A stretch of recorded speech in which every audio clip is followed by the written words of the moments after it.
যুক্তরাষ্ট্রের president Donald Trump Catholic ধর্মের সর্বোচ্চ ধর্মগুরু পোপ হওয়ার আকাঙ্ক্ষা পোষণ করেছেন। তিনি বলেছেন, আমি পোপ হতে চাই।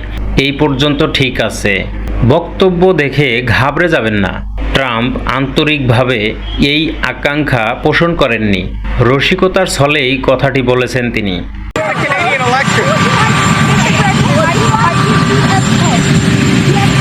As Pope? I'd like to be Pope. That would be my number one choice. No, I don't know. I have no preference. I must say we have a cardinal that happens to be out of a place called New York who's very good. So we'll see what happens.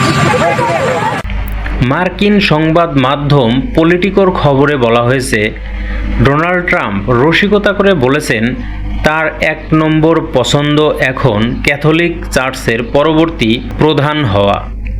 গতকাল মঙ্গলবার এক সাংবাদিককে তিনি বলেন, আমি pope হতে চাই। রসিকতা করার পরপরই কে আসলে এই দায়িত্ব পেতে পারেন সে বিষয়ে নিজের মতামত জানান তিনি।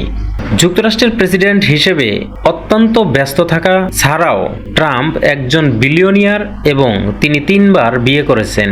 তাই ক্যাথলিক চার্চের প্রধান হিসেবে তার নির্বাচিত হওয়ার সম্ভাবনা নেই বললেই চলে। প্রায় ২০০০ বছরের পুরনো এই প্রতিষ্ঠানটি পোপ ফ্রান্সিসের মৃত্যুর পর বর্তমানে নতুন আধ্যাত্মিক নেতার সন্ধান করছে। গত ২১শে এপ্রিল ৮৮ বছর বয়সে মারা যান খ্রিস্টানদের ধর্মগুরু পোপ ফ্রান্সিস।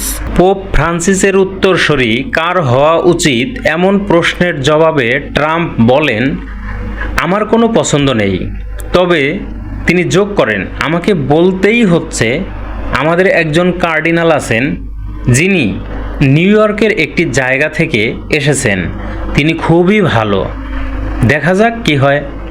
তবে নিউ ইয়র্কের কার্ডিনাল টিমোথি ডোনাল্ডকে ফ্রান্সিসের উত্তরসূরি হওয়ার দৌড়ে এগিয়ে থাকা প্রার্থীদের মধ্যে গণ্য করা হচ্ছে না। যুক্তরাষ্ট্র থেকে এর আগে কখনো কোনো পোপ আসেননি। আলোচিত রিপাবলিকান সিনেটর লিন্ডসে গ্রাহাম ট্রাম্পের পোপ হওয়ার এই অসম্ভব ইচ্ছাকে সমর্থন জানিয়েছেন।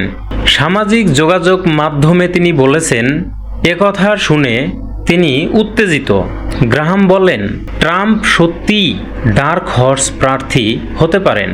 তবে আমি পোপ নির্বাচনকারী কনক্লেভ এবং ক্যাথলিক অনুসারীদের এই সম্ভাবনাটি নিয়ে খোলা মনে বিবেচনা করতে অনুরোধ করব।